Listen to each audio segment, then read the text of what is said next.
In this episode, I want to do something a little different. I don't know how long it'll be. It might be 15 minutes, it might be 30 minutes. But I want to explain something that I think is going to be foundational to most of the interviews that I do. It's going to be related to that. And I mentioned it in the trailer and I talked about it in the first episode. But it's this idea that we are energetic beings.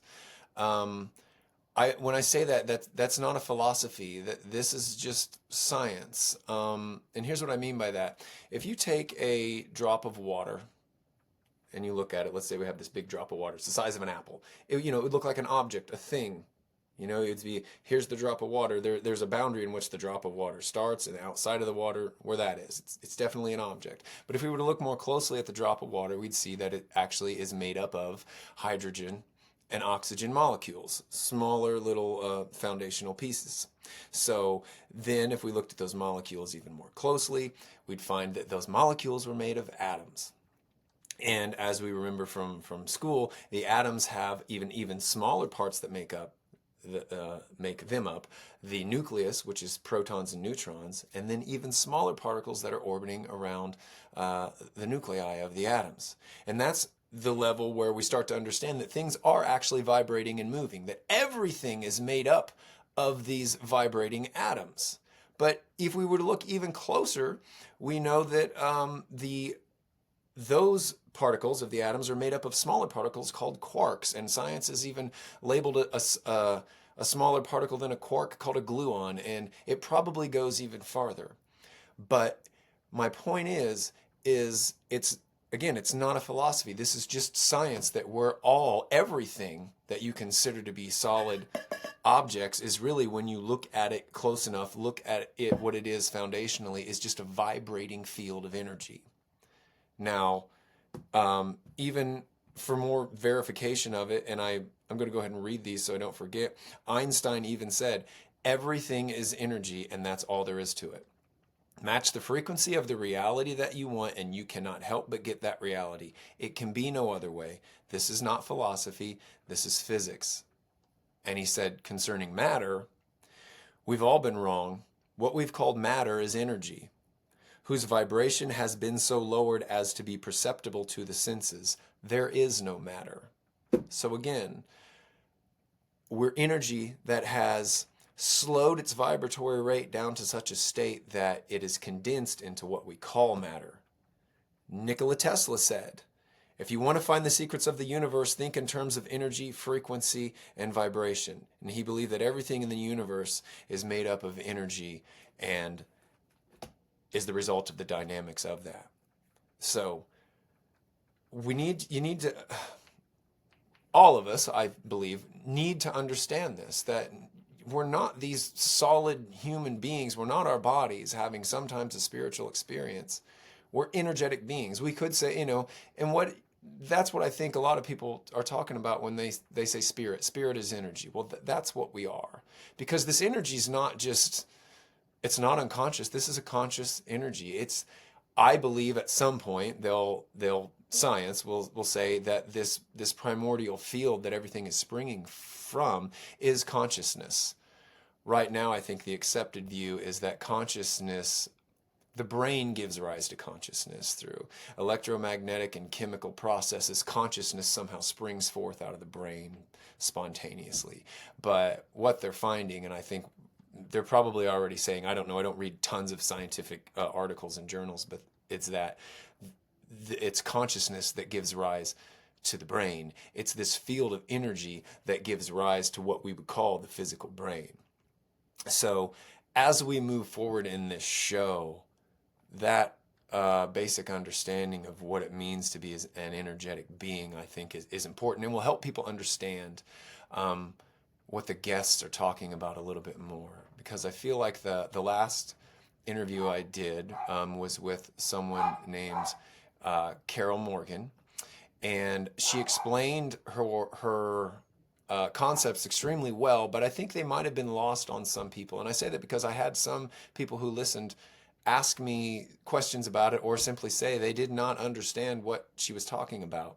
And it's because unless you have been washing yourself in this information for a while, it's probable that it won't sink into you at the level that it should. But so I think it's important to have that foundation that yes, we're energetic beings, because that opens up so much more possibility.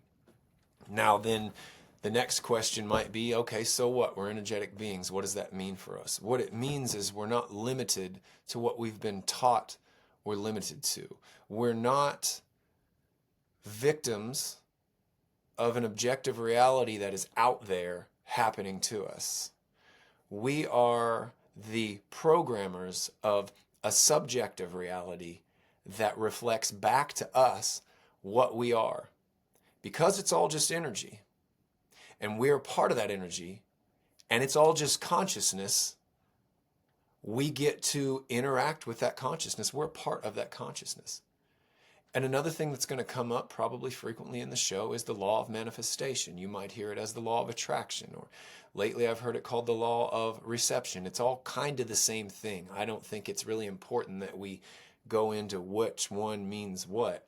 But what it is like Einstein said, when you match the vibration of the reality that you want, you can't help but get that reality. It's just how things work.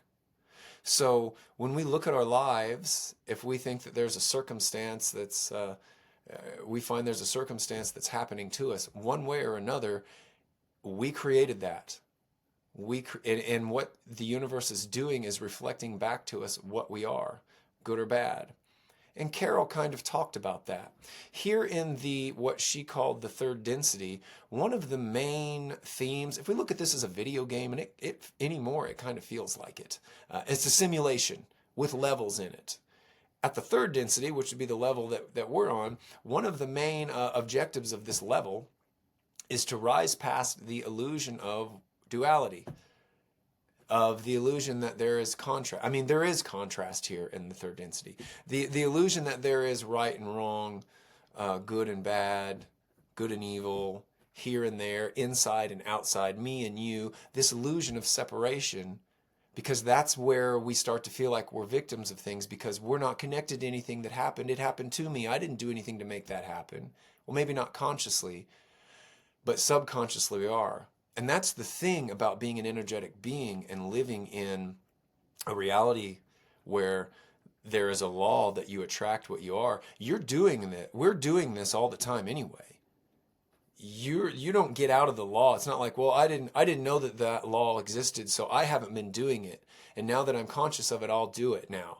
You're doing it anyway. It's just whether or not you're doing it consciously, and that's the thing. And that's what she's saying that we need to learn here in the third density. And how we do that, she actually called it choosing love. And that would be where there's a situation where, for example, you might think it's a bad situation and you could look at it and judge it and say you're a victim of it and it happened to me. I think she gave a simple one talking about she's driving on the interstate and she blew a tire.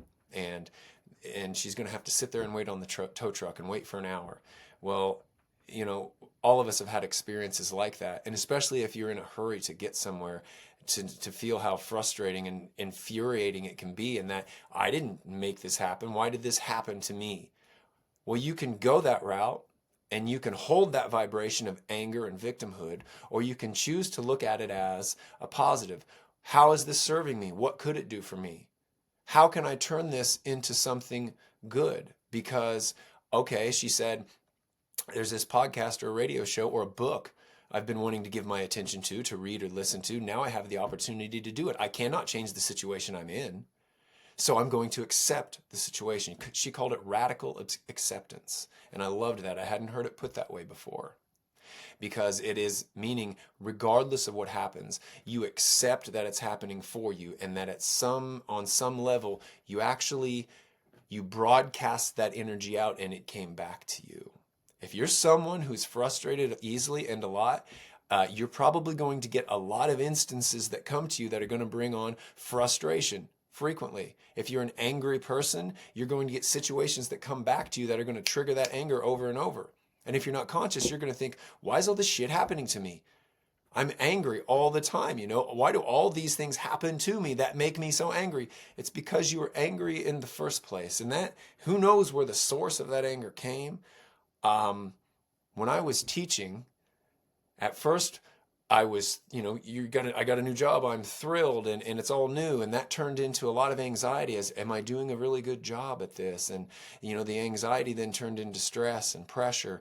And as the years went on, that stress and pressure built up, and I started to change because how I looked at the kids. Because in the beginning, I got into teaching because I loved kids, and I thought this is going to be the source of my happiness. This thing is going to finally make me happy. Because before I was teaching, there was 13 years between me graduating college and me teaching. I was unhappy the whole time. I spent, my dark night of the soul was like a decade or more. I don't know. And it's not like it just went away. It fizzled out slowly to where I feel like I'm finally free of it. But teaching evolved into me becoming consistently stressed out and angry. And I consistently got experiences that confirmed that yes, life is something that makes you angry, that makes you stressed out. Now, I had already been introduced and working on this law of attraction, so I took responsibility for it, but I was always scared, and I knew what I needed to do. I knew that teaching in this manner is just not what is for me. It's not serving me. I don't know how to rise above this, but I do know that I'm the one creating it. So what I did was I left teaching, and I didn't immediately, shed all of that stress and pressure that came with teaching. I went into painting houses, and I just brought that stress with me. Because the painting, leaving one job for another, no matter where you go, there you are. I brought myself with me. So then the painting the houses was, okay, now I'm stressed. Am I going to get enough customers? Am I going to do a good job at this? And am I going to be shown to be an imposter? Like, you're not really a good painter. You're just masquerading as being a painter. Because I would do a job, and even if the customer, told me I did a good job, I thought, well, you just didn't see, some of these little mistakes I made, or you just didn't know how, I really didn't know what I was doing until I got here. So I would kind of write that off. I wouldn't receive what should have been a gift, a little vibrational boost of, I am worthy. I am good at this. I can do this. I'm good at this job. I wouldn't accept that because I wasn't in a vibrational space to accept that. And then, later it became, because I was holding on to that if they only knew that I don't exactly know what I'm doing and I'm probably making mistakes. Later on it came that I ran into some customers consistently that, yeah, they found the tiniest little mistake and nitpicked, and I had to come back and fix things, even no matter how hard I tried to be perfect. And that's what I was doing. I was just trying to be perfect, which is another experience that I brought from teaching. I was so dead set on this idea of what it meant to be a perfect teacher, and that I could never live up to it. So I always felt like a fraud, like I'm not as good of a teacher as anybody else, and they're going to find out. I don't deserve to be here was my biggest deep-seated belief that I was broadcasting out into the world, and that I had been doing it for decades. That was the big one that I had to overcome, and I'm certain that came from childhood. And for all I know, I came into the world with that. That might have been something I came into the world with, that I had to learn to overcome.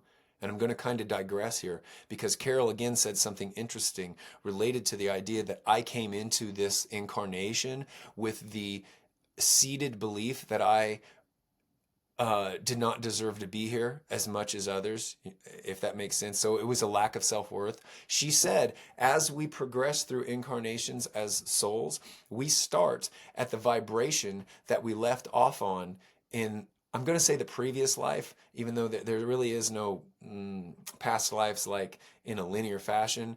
But for whatever reason, I started off with a vibration that I had been holding on to in another life that for whatever reason was relevant to this one. So it was like my starting point in this life was one of your crosses to bear. A big one is this idea that you are not worthy. That was one of the big lessons that I came here to essentially grow past, to learn that it was in me and that I was the one that had to let it go. So this feeling of being unworthy and not deserving to be here traveled with me all through my life, all the way up until the point that I'm painting houses. And I kept getting that reflected back to me. I noticed it, all through middle school. I was never the popular kid. I was never, feeling that I was worthy enough to have a girlfriend or whatever, that, I wasn't good looking enough, or I didn't have enough money, or I just, even if people did accept me, I didn't receive that acceptance anyway. I always felt this way.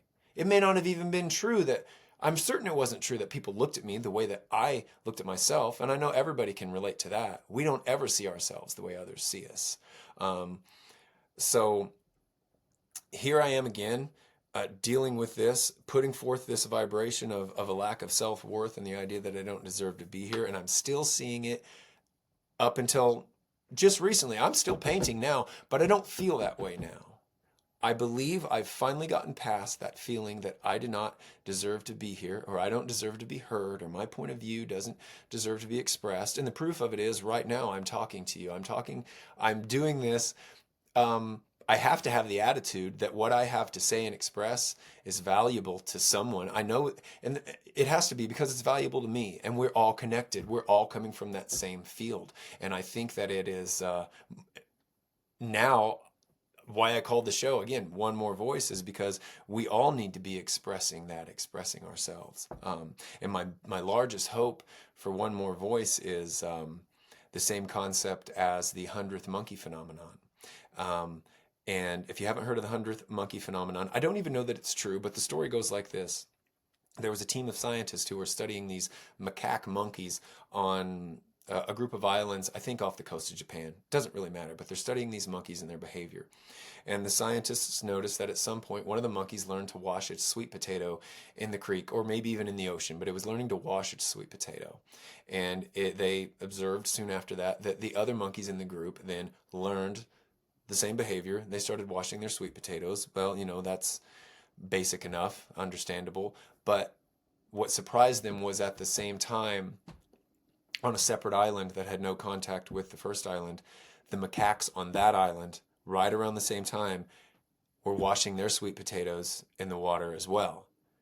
The behaviors happened spontaneously at the same time, and what they attribute it to, theoretically, was this thing called I've heard it called the transmorphogenic field, or just the morphic field. Rupert Sheldrake put forth that idea that there's this morphic field that connects all of us, that is really just a field of consciousness. Like if you know anything about the mycelial network of mushrooms, the mushroom that you see is just a part of the actual whole organism, and underneath the ground there's this mycelial network where nutrients and information is passed along to the other mushrooms throughout the forest on the ground. And that's what I imagine the morphic field to be, but it's an energetic morphic field. So my point is, One More Voice, my lofty dream with the podcast was, if you get enough people thinking and talking about these concepts and living these concepts of being energetic beings that are creating their own realities, and that we're all connected and we're all moving towards this idea of ascending into higher states of being, that I could be a part of that influence, a part of it. That the more of us doing the behavior and feeling the thing, will reach a tipping point, and we will then be on a trajectory towards an experience in which we experience ourselves more fully. We're not bound to these programs and illusions that we've been given since birth, essentially, through the institutions that I talked about in the first episode. And even through our parents, because our parents are programmed, they throw that programming on us. They throw emotional baggage on us, not intentionally. It just happens. My wife and I talk about it all the time. The things that we've done to our kids. They see our insecurities and our anger and impatience, and we lash that out at them at times. And now they've become. Then you see them lash out at their younger brother or sister or at others, and you're like, oh no, I did it. I passed it on. So the more consciously we live, the more conscious we can be about what we pass on. So that's my hope, and that's what is related to what I started with, which was that we're energetic beings, of course, and how that works, and how it's related to what Carol Morgan said. But I know I've gone all over the place now. But that's I wanted to kind of get that out there. Not only are we energetic, but we're conscious creators. To me, that's what it means to be created in the image of God. I mean, everything's created in the image of God. My wife was just talking about her epiphany that she had about that, that there's nowhere you can look that God is not. But to me, it was always, and I do agree with her on that, but what I always took from it was, yeah, we're created in the image of God because God's a creator and so are we. Um, and I just think it helps us believe that, to know that this is how we are energy, and this is how we relate to the conscious field that is the creative force in the universe that we're a part of. And it's just what's going to come up in all of my episodes, whether it's near-death experiences, talking to someone about plant medicine and how we remove these energetic blocks, and it's all related back to energy and our relationship to energy, and energy being what we are. Channeling the consciousness. She's tuning in her frequency to receive the information from one level of consciousness to bring it down here and broadcast it out. So I just wanted to say that today. We could call this a little mini episode, and I may do it more when I listen to the playback of this. If I feel that I ramble too much, I don't know, maybe I'll question myself, maybe not. But again, you know what? No, I'm not going to question myself. I can't. There's an example right there. There's that feeling of doubt that do I make any sense? What am I doing here? Do I deserve to be talking? So no, I won't question it. I'm going to keep doing these things where we'll have episodes and I will let the guest say their piece, of course, and I feel that if there are concepts that are in there that I feel need a little further explanation and have a little bit of a foundation, me give it some more foundation for you to understand, I'm going to do that. So I think I'm going to get off here now. I have another interview to do tonight, and my voice is getting pretty hoarse. So I'm going to leave it at that today. Thank you for listening, and stay tuned because I've got a bunch of really cool interviews lined up.